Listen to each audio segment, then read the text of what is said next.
Today,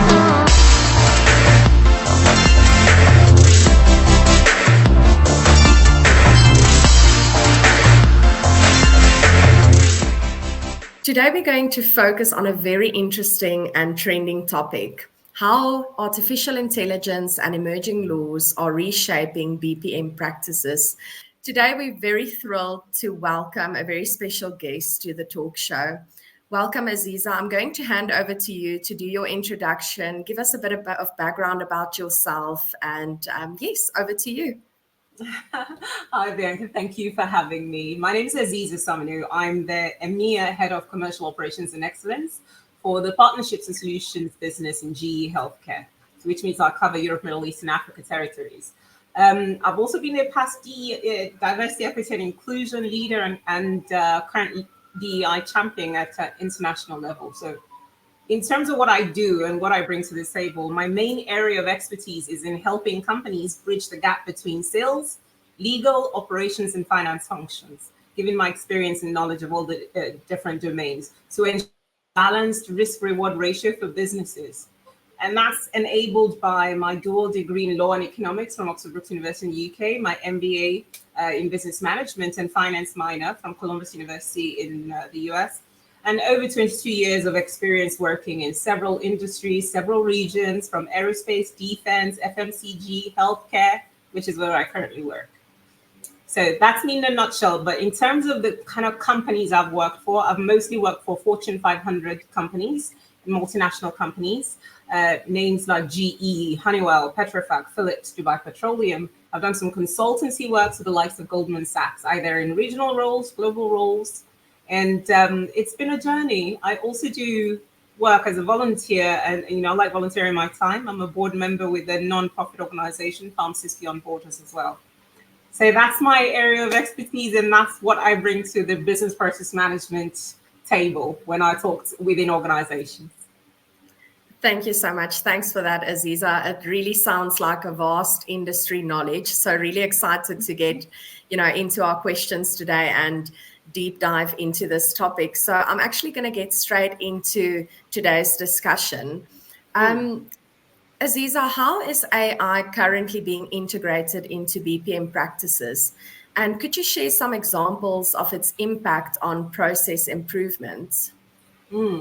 Okay. So everyone's heard of AI. Everyone's heard of, especially generative AI in this day and age.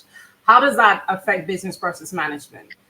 What you have to understand is AI is increasingly being integrated into business process management systems and practices by virtue of the fact that a lot of BPM aspects are repeatable tasks and things that, yes, you have to repeat them several times, but you also have to correct and check to make sure things are correct. There's so many different aspects to it. But in terms of how it's being integrated in everyday, life, one example is automated workflow management. So you have the likes of IBM's robotic process automation, the RPA, and that can automate repetitive tasks such as data entry, invoice processing, customer onboarding. These are things that AI can now do to a great extent. When you're onboarding a new client, a new customer details, etc., you can actually have that done through an automatic process.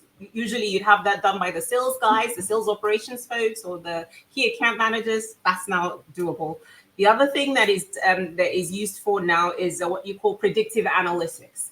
AI algorithms can help you analyze historical data to help you predict future trends.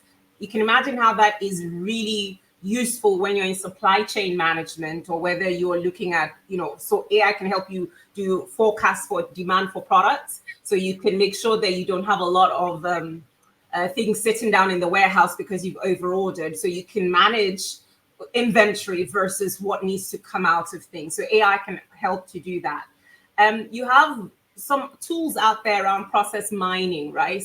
For instance, Celonis, they use AI to mine data from business processes to help identify inefficiencies. So you analyze, the tool analyzes the actual workflows, compares them with the intended process, and then these tools can uncover what are the bottlenecks and suggest improvements to streamline operations. So these are small kaizens that it can help with that normally you'd have like a whole group of people sitting from cross function having to do that on a regular basis. So those are some of the examples of how that's been integrated. AI is being integrated into business process business process management. For me personally, one of the best things that I, that converted, me into an AI believer for BPM is it's the ability to use AI to help with decision making, providing real-time insights and recommendations. So for example, you can use AI to analyze customer feedback, add market trends, add operational data. Combine those together, you can actually use AI to help suggest strategic adjustments, such as optimizing pricing strategies, maybe for a customer, maybe for a region, or improving customer service protocols based on all of these. So these are the kinds of things that you would still need human beings to do, but you have information and data that would help those decision makers make better decisions based on data, based on actual real life examples. Now, you might get AI data from about a particular customer, and you still make a decision because of future blah blah blah we want to do with this customer. We will still continue this way, but at least it gives you the insight to be able to say, let's keep an eye on that. If that doesn't change or upgrade, it's probably not the right customer set for us. So those are the sorts of things that we're seeing AI being able to do when it comes to BPM world. That really sounds amazing, Azeeza. But I guess with all of this said and all of these positivities, there's a lot of regulation and legality around that. And I think, people don't really talk about that a lot, because we talk about what AI can do and how we can utilize that. But behind the scene, in the background, there's all of this legality. So leading into my next question, how can organizations ensure they use AI in a way that, let me rephrase that question. How can organizations ensure their use of AI in BPM complies with legal requirements, specifically in certain regions, certain industries, etc., while they're still driving innovation? What can they do to make sure they comply and they are not bridging, any type of legal implication for themselves? Absolutely. So when you're looking at business management from a global level, the three biggest laws and regulations that I can see that affects a lot of organizations are the US Federal Trade Commission regulations, which increasingly is starting to focus more on AI, particularly regarding fairness, transparency, and accountability. But they also have the proposed Algorithm Accountability Act, which is incoming, which could mandate impact assessments for AI systems used in critical decision-making areas like employment, healthcare, financial services. So when you think about that from the global perspective, US, because a lot of companies work with US, then you look at EU. So you have the European Union's AI Act, which is effective from 2024, which is a lot stricter, imposing very strict testing, documentation, risk mitigation requirements for your AI systems, especially those that are classified as high risk. So anything financial, anything healthcare. This regulation, this new AI Act from the EU affects BPM practices globally, as companies operating within or outside of the EU need to comply with this stringent standard. You've seen a lot of hullabaloo about China and some of the regulations and some of the audits, etc., that's going on. China actually also has what they call the interim measures for the management of generative AI.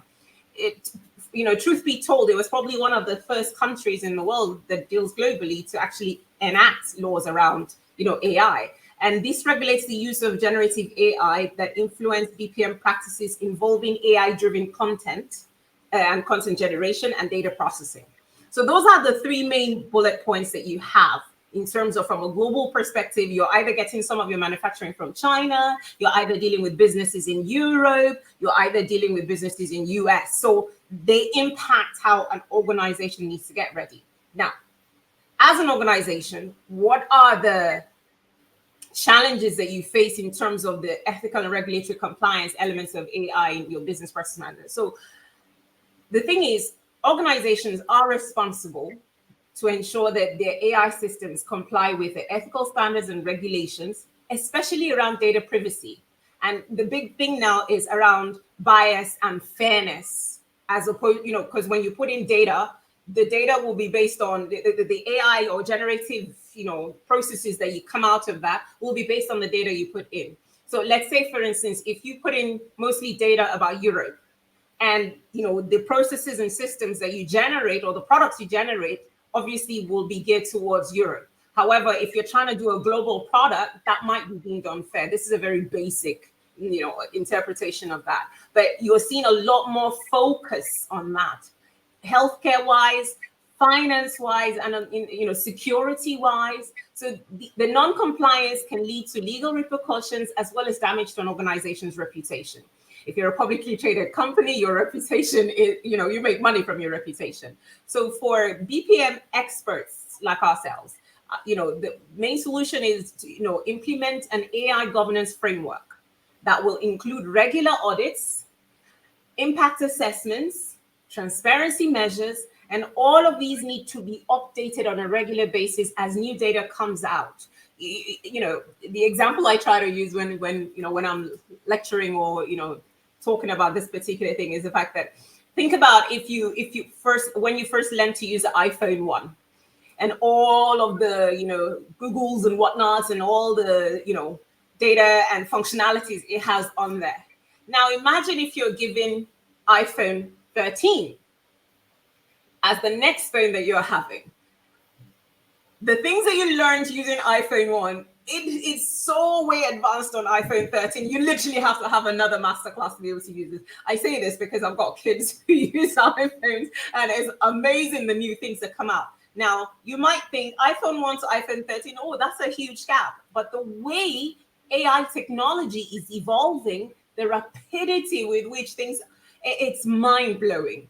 And unless you work with AI and AI instruments and AI processes and tools on a daily basis, you literally almost have to probably re-educate yourself every couple of months. Something else has come through. So you need an audit process, a very regular audit process, to make sure that as the framework stays in line and at pace with all the new things that's coming out of this generative AI. Generative AI, especially, so fast evolving, it's unbelievable.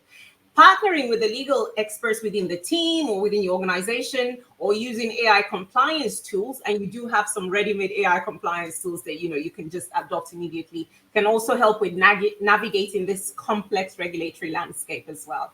So that's what I would say in terms of having, how do you stay ahead of the ethical and regulatory compliance requirements? That's really amazing insight shared, Azeeza. I think most professionals and organizations today, you mentioned how quick it's evolving. So they are not staying on track. They are implementing it, yes, but not looking at that legal aspect and how they need to comply. So I really think this insight that you've shared is really extremely valuable for the audience to take that into consideration, because like you said, your reputation is at stake here, the organization's reputation. So it's better to make sure you do comply with those laws and make sure you do implement it in the correct way. So really, thank you for sharing that. Azeeza, I'm just quickly going to stop here. I think you did answer number 4. Do you think we should move to number 5? Yeah. The challenges. Yes. Okay, Yes. I'm gonna prompt number 5 then, so that we don't have to repeat. So, Azeeza, you've mentioned that AI is rapidly evolving. We've all seen that. We read that on LinkedIn, in the news, etc. How do you foresee AI and the legal regulations evolving in the next 5 to 10 years? And what should BPM professionals be on the lookout for? What should they prepare themselves for? Okay. So integrating AI into BPM system offers significant advantages. However, several organizations that have already started incorporating them have been facing several challenges in this process, right? Some of the key challenges, and I'll offer some of my insights and strategies to address them effectively. Some of the key challenges that we've seen. The first one and the biggest issue is around data quality and data availability. So AI models require large volumes of high quality data for training the system, the tool, and operation. However, most organizations struggle with data that is either incomplete or inconsistent or siloed across different departments. So for instance, if you're an organization that has got business units in China, in US, in South Africa, in London, in Germany, based on the local or country requirements, you know, the way you use your data, even the language, the way you frame it in the language might be different. And then it all goes into this system. However, if it's not done in a way that is an apples for apples comparison, and you feed all of that into the data for training the AI algorithms, what you'll end up with is jargon. You know, a friend of mine once said, garbage in, garbage out. So this is something that I've seen with a lot of multinational organizations, even SME organizations. I think the ones that are in the best position to actually do better with this are the small to medium enterprise organizations, right? Because there's a little bit more control or centralization, and rather than using bespoke systems, they use, you know, already established systems that is easier to integrate. So if you're using an SFDC, Salesforce.com, and you're using exactly as it is in there, it's easier to integrate it into an AI module. I'll talk about that in a little bit. Then you have the complexity of AI integration. That's the next challenge. You already have a system that, you know, several systems. You're probably using SFDC, Tableau, you're using Workday, you're using so many different systems. And then, you know, you're using your own, whether developed in-house or external QHSE or, you know, quality systems or tools.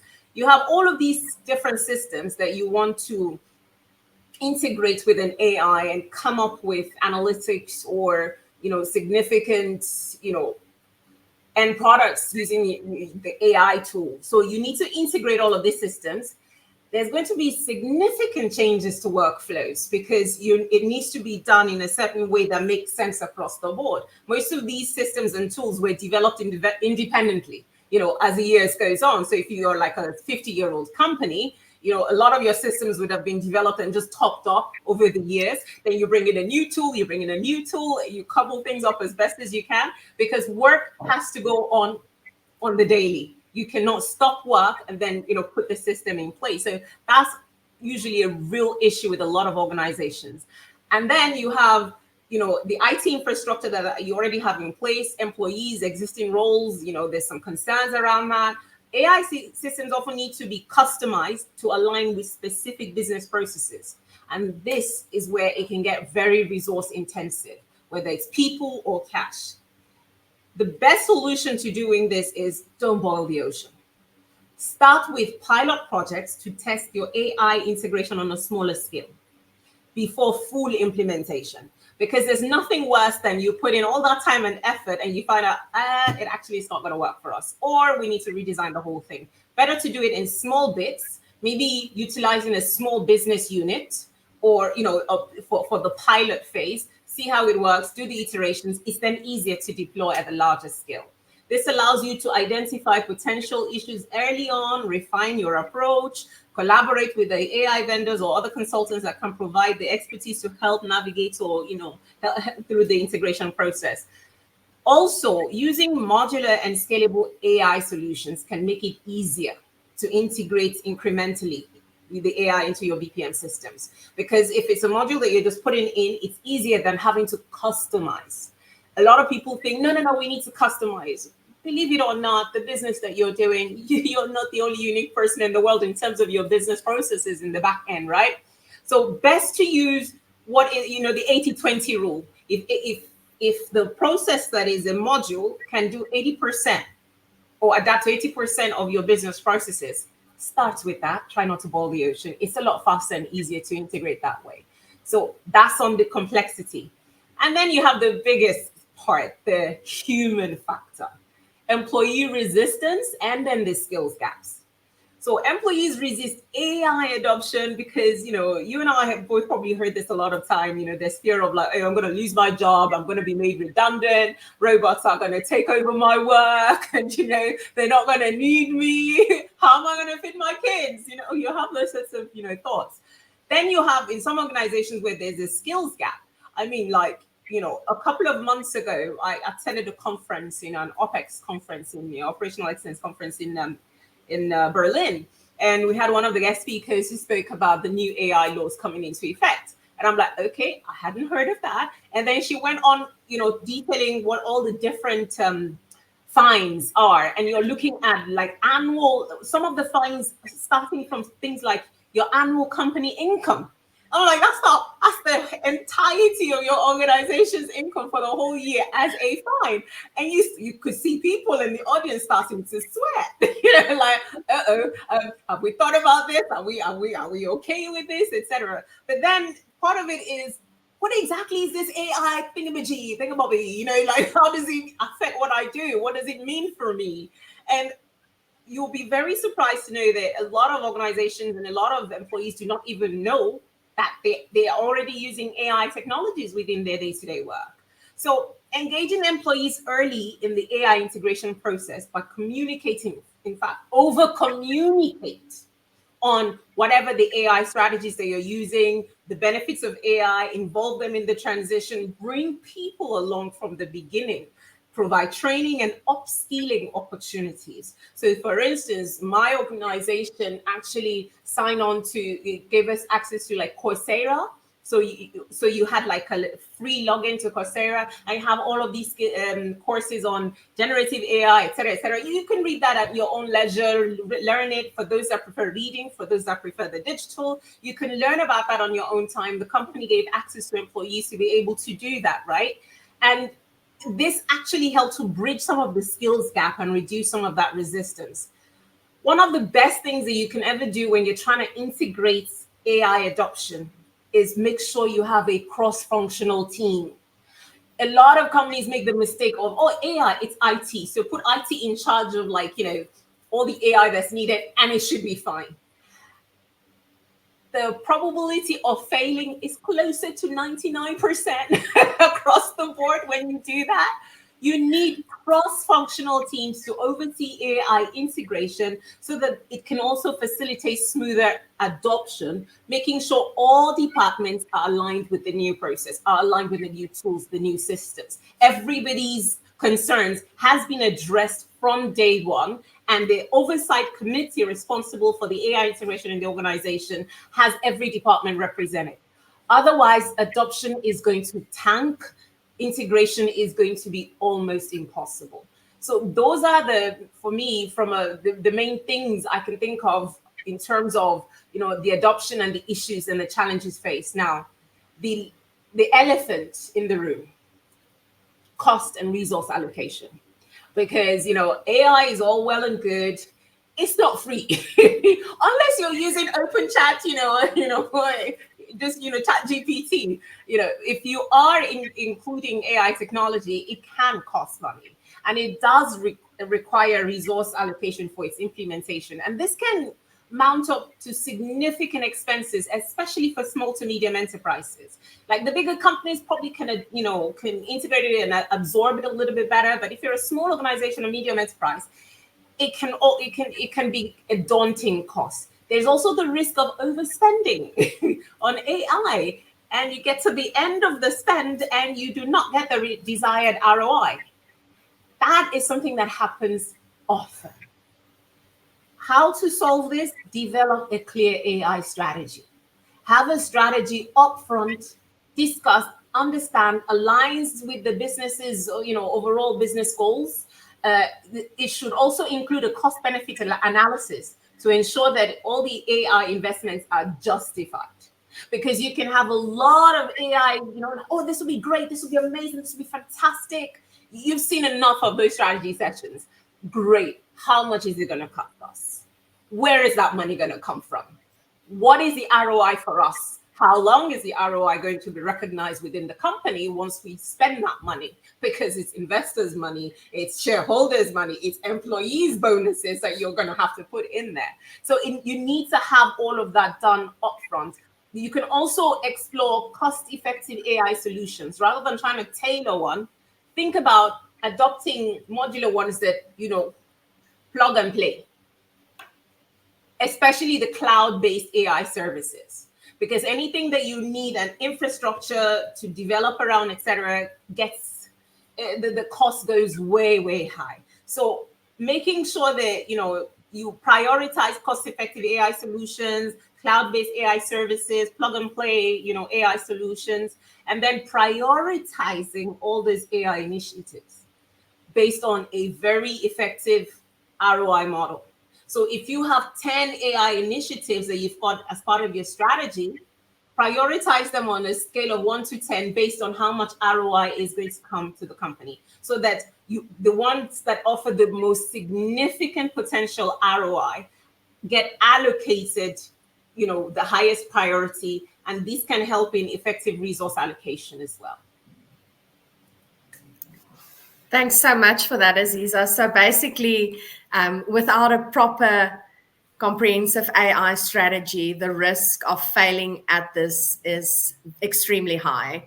Absolutely. And while you were mentioning that, I was thinking about a lot of these articles that we've read before, where big enterprises integrate new systems, etc., and they don't take an agile approach to that. And down the track, they realize that this is not working, and we've not seen any return on this investment, and it's a huge failure at the end. So, I think everyone is just grabbing onto AI. Yes, it's amazing, and, all of this benefits that it has, but also we need to take into consideration the risk as well as the cost, as you mentioned, and the approach. I think mainly the approach here is critical on how an organization is going to take that on. Thank you so much for sharing all of that insights. That's extremely valuable. I know the audience is really going to learn a few things here that they definitely did not think of or know before this episode. I am going to go into our final question. Would you mind sharing some real life case studies and examples with us throughout your career, and where you have seen AI significantly making a difference in BPM outcomes, and what lessons did you learn from that? If you could share that with the audience as well. No worries. So I work in the healthcare sector, in the healthcare industry. And one of the biggest, data points that you have is patient data management, how you integrate that into AI to learn how can we make this machine more efficient, how can we make this process more efficient, how can we, we have this cost ratio of we don't have enough experts, etc. How do we manage the best way we can, etc., etc. From a healthcare example, one of the healthcare providers, I'm not going to mention the names from a compliance perspective, I don't know if I'm allowed to do that, but I do remember one of the healthcare providers integrated AI into their BPM systems to manage patient data more effectively, particularly in response to, GDPR, when GDPR got rolled out in the EU. Now, this particular AI system was designed to ensure compliance by automatically anonymizing patient data before processing. So by doing that and by monitoring the data access logs, they will be able to detect unauthorized access attempts as well. So this is like automating something that is the biggest risk factor that they have with compliance with GDPR. Now, what did that do for the company? The integration allowed them to provide, to maintain compliance with GDPR, but also improving the efficiency of its data management processes and reducing the risk of data breach, which is, you don't want to know how much fines that they could be liable for. Okay, companies have closed down on the basis of the fines that they've had to pay, right? And it also helped them to ensure that all their data handling practices were in line with regulatory requirements, without needing to have the constant audits to make sure that, is it working, is it not working? You still do that, but the regularity with which you do that is not as much. So it gives your people more time to do something else, to do something more productive. It also helped them avoid potential fines and reputational damage. I will not mention a company, but one of the companies that I'd worked with in the healthcare industry in the past during COVID, they had issues with some of the machinery that had to be recalled. The share prices for that company dropped to ridiculous prices as a result of how much fines that they were liable for, the recalls that they had to do, the damage it did to their reputation, especially when you had, healthcare providers and hospitals around the world needing those equipment on an urgent basis. So that's the sort of thing that, a lot of the missteps that you have, that human error element in repeatable stuff, in processing data that in a way that is compliant can help manage, such stuff.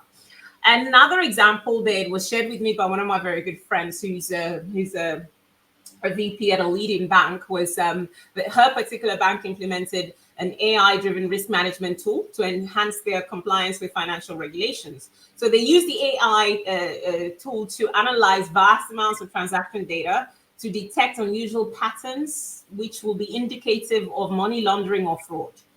So what this system did was, powered by the machine learning algorithms, enable the particular bank to provide detection capabilities, reduce false positives, and ensure that the time spent with, oh my god, did we make a mistake, or we have to investigate, etc. You have to stop everything, and the reputational damage, the cost damage, etc. can is taken out of the equation. Imagine also in the industrial or manufacturing sector. So this is for any company that manufactures. One of the ways I've seen AI integrated into BPM is to implement predictive maintenance. You've seen a lot of articles, you've heard a lot of products about predictive maintenance. So this is, obviously, there's the safety regulations aspect of it to minimize the downtime, but there's a money aspect of it, right? Which is, so for instance, if you're in the oil and gas industry, which I worked in, 1 day of downtime for an onshore drilling rig could cost you anything from like $20,000 a day to as much as $600,000 a day. So imagine if you put in AI system that helps you predict maintenance, so that you carry them out, reduce the number of downtime. Imagine, like, on a 1-year project, how much downtime you could probably reduce, and then you put a lot more effort into how can we reduce the amount of downtime we actually have to have. How can we do things while things are still running? Because you have an algorithm behind, hey, we noticed that blah, blah, blah. You might need to actually go check this one out before it gets into critical. And then it also helps with preventing unexpected breakdowns. Planned maintenance is one thing. Unexpected maintenance that closes down for days on end. If you were a GM for such a company, you'd be sweating bullets. Every hour that your shutdown is costing you tons of money. So the application of AI, can help reduce maintenance costs, minimize downtime, ensure compliance with safety regulations. And the predictive insights generated by AI, enables the company to plan maintenance activities far ahead, more effectively, in a way that doesn't disrupt manpower, reduces the amount of time you're actually down, and also improves overall efficiency, and most importantly, extends the lifespan of equipment. So these are things that AI can actually also enable. These examples demonstrate how, when AI, when aligned with regulatory requirements, can significantly enhance BPM by improving efficiency, compliance, and overall business outcomes. Thank you so much, Azeeza. As we come to the end of this episode, thank you for sharing all of this insight on this crucial topic. I really know people are going to find it extremely valuable. Thank you for making the time to share this with the audience today.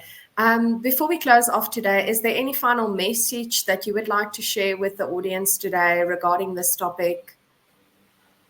So one of the things that I will say is, as BPM experts and the owners of that particular organization within any company, one of the things that we cannot get away with doing is actually learning what's out there. Don't focus on how do I reinvent the wheel. There are so many wheels that have already been invented. Learn about them. So self-education and self-knowledge is one of those things that you can't get away from. I mean, like, I make a point of a couple of hours a month that I dedicate personally to learning about generative AI, and language learning modules, etc. I can actually say these things without laughing, because the first time I saw the term LLM, I was like, isn't that masters in law?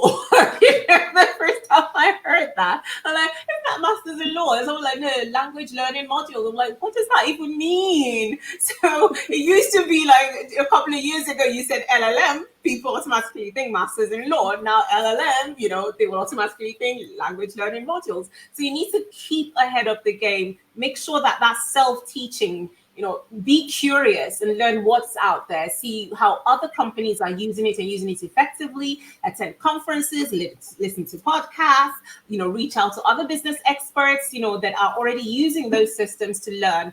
This is one area that we will not be able to avoid not getting back into the school mentality again. I've got my notebook, where I actually, I have my, this is just for AI, learning about AI. I take the notes on there, a couple of hours a month. And I think that's something that we all need to do. We all need to learn because it's unavoidable. It really is truly unavoidable in today's day and age.